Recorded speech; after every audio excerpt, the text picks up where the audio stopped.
Hey guys, Brian with Cajun Cardboard coming at you from the great state of Louisiana with another episode of 5 Up, 5 Down, 5 Minutes. And today our featured player is Kobe Bryant. This is a player that I don't collect, but I know this is a player that's very popular in the hobby, probably the third most collected basketball player in the hobby, if I had to guess, behind the GOAT and then also behind LeBron James. So I know Kobe is super popular and super hobby relevant, and so without any delay, let's get cranking. What we're going to do today is we're going to look at 5 Kobe Bryant cards that have gone up the most over the last 90 days. We're going to look at 5 Kobe cards that have gone down the most over the 90 days. And then just sort of try to look at some charts and graphs and look at some cool Kobe cards and see if we can figure out why they're going up and down and what might be a good investment or whether maybe it's a good time to put one of these cards in your collection if you're a Kobe PC guy. So let's go check it out on Cardladder. I've got in Cardladder, I've gone over here on the left and I've clicked this little icon right here, as you can see on your screen, which says indexes. I've chosen Kobe Bryant as my player index, and then within the Kobe Bryant index, you can click cards and it will show you all of the constituent cards that comprise the index that Cardladder contains in its database. And then within those cards, you can further narrow your search by, in this search engine bar right here, I typed in 1996 and PSA 10. So we are only going to look at his rookie year and cards that are in PSA 10 condition. That way we can narrow it and sort of narrow our focus a little bit with some information that can be relevant and fruitful and helpful in making better decisions with Kobe cards, whether to buy or to sell, and maybe why buy or why sell. So first we'll look at the bad. Let's start with the bad so we can end on a good note. How about that? So we've got Kobe cards, PSA 10, 1996, sorted with the worst quarterly change, meaning cards that have done the worst over the last 90 days. If you're looking to buy, sometimes you hear the phrase buy the dip. I'm a big fan of that. I like to look at cards that I think will be long-term relevant, but have taken a nosedive over the last 30, 60, 90 days, a year even sometimes, and see if maybe we see these cycles where the hobby gets real cold on the card, and then maybe the hobby's like, wait a second, that card's gotten too low, and then there's another run coming up. So this is I don't like to call it day trading. I'm more like month or quarter trading. So but the first card that's on our list here is the 1996 Kobe Fleer Rookie Sensations.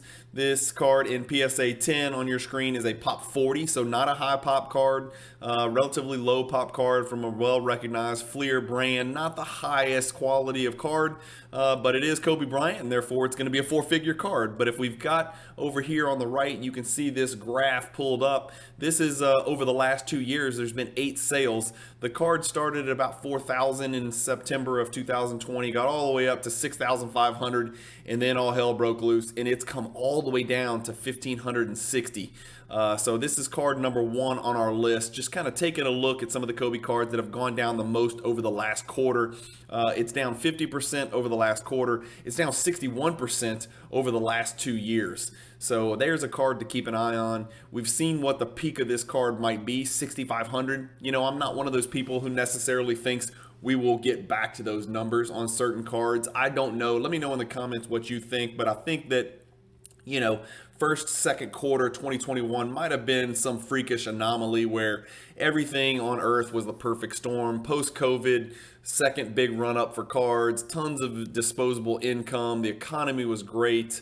There was a lot of really good things going on. Bitcoin, Ethereum, stocks, everything that you put your money in was doing fantastic. So there was just a hellacious quantity of disposable income out there. I'm not one of those people who necessarily thinks we'll get back to that 2021 type pricing for sports cards anytime in the near future. Will it happen in 2031? I don't know. Maybe. I don't know. I don't even know if I'll be collecting cards. I might, probably try to get into the NBA.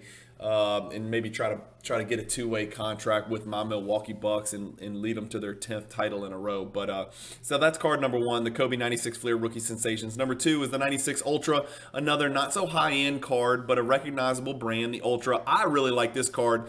The pose is phenomenal. It's got the beautiful gold script at the bottom. It says rookie on it, which is always a plus.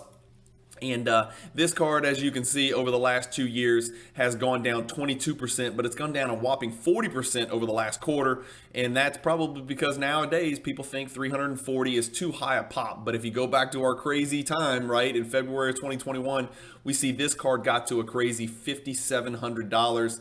The last one sold at $1,168. So that card has come crashing down over the last 2 years. Over the last 1 year, it's going to be even more violent, down 52%, down significantly more from that high of whatever, 4,000 right there. The next one is a Kobe Cyber Metal. I like this card. It's got a metallic monkey in the background. If you've got a metallic monkey on your card, you know you're special, right? And we knew Kobe Bryant was special as soon as they start putting mechanical monkeys with really long robotic mechanical arms on his cards. We knew he was special. But I actually recently just sold a Cyber Metal PSA 9 copy that I got back from PSA from a collection that I bought and graded. This is the PSA 10 version. It's only a pop 107. Metal's a little bit higher tier of card than Fleer and Ultra, the other two cards we looked at, but this card's down 35% over the last quarter, and over the last 1 year, it's down a whopping 57%. So more of the same for another Kobe card. The next one we're going to look at, this is the fourth card that's gone down the most over the last 90 days in the Cardladder database for Kobe Bryant in PSA 10 from his rookie year. This one really surprises me, and it's because it's a rookie parallel card. This is the 1996 Topps, which is kind of, the flagship brand. Kobe Bryant, NBA 50th parallel, which really drastically reduces the pop. It's only a pop 80 in PSA 10 compared to, the base, which is a pop 3,828. That's worth $1,000. This NBA 50th is significantly more valuable, but a paltry percentage of the pop of the regular 96 Topps Kobe Bryant card. It's got a little more silver look to it here. As you can see, it's down 35% over the last 90 days. It's down 60% over the last year. This card, believe it or not, got to a unbelievable sale price of $40,000. How would you like to be the individual that made the decision to pay $40,000 for this card, and today it's worth $5,400? Those are the types of stories that you hear in the hobby, which make you wonder, how does someone come back from this? How does someone take that punch right in the nuggets and then stay in the hobby, right? If this is one of those new investor types, one of those, guys that came in, during the hype and came from sneakers and said, hey, I can do the same thing in cards, and just, when everything was going up, 30 days later, we knew someone was going to get caught holding the bag. Does a guy who buys for 40 and then now is sitting on a card worth 5,400, does he stick this out? Maybe if he was lucky, he sold at 35. I don't know. Maybe if he's lucky, he sold at 20. But if he's holding the card at 5, I don't know how you recover from experiences like that and stick it out. It'd be hard for anybody. And then the last card we'll look at is the card that I always think looks green. This is his 1996 Topps Chrome card. This is not a low pop card either. It's pop 833. We know the ride that this crazy card went on. Clean copies all the way up to 50,000. In that first quarter 2021 bubble. The card's down 30% over the last 90 days, so it is still going down. Over the last month, it looks like the card might have stabilized, only down 7% over the last 3 months, though. It's down 32%, and it's pretty steady. That's a large sample size of 18 cards. So those are the 5 cards that we're going to look at that have gone down, but let's look at some good stuff, right? Not all Kobe cards are going down, and look at some of these monsters. I'm going to skip this first one because it's weird as hell. I don't know anything about it. Actually, let's not skip it. Let's just look at it. This is his collector's choice, and it's I don't know why Garnett is spelled wrong on here. Maybe they couldn't fit it, or maybe they just spelled it wrong, or maybe they thought it was Kevin Garnett, some French guy. But this is a 1996 collector's choice Mini 2. Again, I am not super familiar with this card, but this is Kobe, Jermaine O'Neal, and Kevin Garnett on the same card. It's a rookie for Kobe and Jermaine, but it's not a rookie for Garnett, and that's why you can see on here he made the all-rookie team from the prior season. But this card is way the hell up. So over the last 3 months, this card is up 79%, starting at $205, and the last one having sold for $369. That could be an outlier. In fact, well, it looks to me like a crazy outlier. The card's a pop 187, so it's not a super scarce card. And the sale before this was 200, which was actually down from 3 months ago. So I'm going to chalk this one up as an absolute outlier. Guys, always pay close attention. Don't just look at, oh, it's up 80%. You know, in this case, I don't think that's a fair comp. What I would do is I'd chill and wait and see. Nobody's going to pay $170 over the last comp for no reason. So I would hang on this one and let's see where the next one sells at. So we're going to throw that one to the side. Card number 2 is 1996 Fleer Lucky 13. Super eye-popping, great visuals and aesthetics. It's got the number 13 in the background with the texture of a colorful basketball. Kobe's in a great action pose here. Lucky 13 is a really cool kind of a tag name, kind of a catchy phrase. There's only 143 of these in PSA 10. If we look at the last 3 months, it's only sold 3 times. So remember, we're dealing with a smaller sample size. When you deal with smaller sample sizes as far as data points, you have to be really cautious not to get carried away. It's real easy to deviate and be, I guess, what's the word, misleading, good or bad when there's fewer data points. You always want as many data points as you can get so you get a more accurate reflection of what the card's actually doing. But only 3 data points here, but nevertheless, the data is what the data is. You can always go on Cardladder and click View All Sales, okay? I knew I was going to do that. Now where am I? Oh boy, here we go. I lost it. All right, let's get back in here. Sorry, I do this all the time. That's one glitch that I found in Cardladder, and maybe I did something wrong. But here we are. All right, we're back on it. So Lucky 13 is our card number 2. Really good looking card. Wonder what that card's done over the last 2 years. That card's still up over the last 2 years, 260%. But over the last year, down 41% like a lot of the Kobe cards are. But here's that 2-year graph, right? It looks like all the others. This card got all the way up to 8,300, last sold 2,950, but we said it's on the uptick for the last 90 days. Next is a card that I'm really keen on. I'm not a huge Kobe collector, but if I was going to pick up one of his rookies, you know, one of his mid-tier type rookie cards, it'd probably be this 1996 Finest. I'm a without coating guy. I prefer my cards without coating because I think they just look better without the coating. Some people think you should leave the coating because that's the way nature intended it. But when the coating says peel here, it makes me think it was intended to be peeled. So I'm not buying that argument. I'm peeling mine because the cards look better when you can see the surface, especially refractors. This is the base version though, right? So 96 Finest Kobe Bryant. Base version, PSA 10, card number 269. There's only 40 in PSA 10 condition without the coating. As you can see, over the last 2 years, down 32%. Over the last 3 months, it's up 41%. Again, what did we say? Be very careful. There's only 2 data points there. So there's a beginning and an end and nothing in between. So not a ton to go with. Over the last year, though, this card, like many of Kobe's, down 26%. Next on our list, card number 4 is the Kobe Youthquake. It's over the last year, it's down 14%. Over the last quarter, it's up, and it looks like there's a little bit of a trend here. But again, we're not going to have a lot of data points here. Again, 2 data points. Be really careful with this. We're finding that all of these Kobe cards, it looks like, are going up pretty considerably, pretty measurably. Or really, there's not very many data points, so it could just be a one-off desperate Kobe collector, or maybe it is a sign, you know, who knows. But the more consecutive sales that you have of this card in this condition, the more reliable this data is going to be. So I don't want you to go out there and think, well, it's gone up 40%, you know, let's sell. Maybe it's going to go back up. Maybe it's going to go up from here. Maybe it's going to go down from here. Who knows? And that's what the major index is for, right? And we're going to look at that in just a second. That's what the big Kobe index is for. And then the last card on our list, again, not very many data points, only 2, but it jumped from 6,300 to 8,285, a little bit bigger card. This is the Kobe 96 Topps Draft Redemption. So it's got draft pick number 13 over there on the left, as you all know. It's card number DP13. This is only a pop 67. It looks like it jumped from 6,300 to 8,285. So that's a pretty measurable jump there for a pretty decent sized Kobe card. But that is it for Kobe Bryant. Let's see if we can get back to the Kobe Bryant index generally. Let's go to players, and let's see, generally speaking, what the Kobe Bryant index has done, over the last month, 3 months, whatever. So over the last month, this chart's not going to be super helpful. Obviously, you can see, even on my screen that it's gone down, right? But I like to scroll down to, or look over here at the left and see rate of growth. So Kobe over the last month is down 7.8%.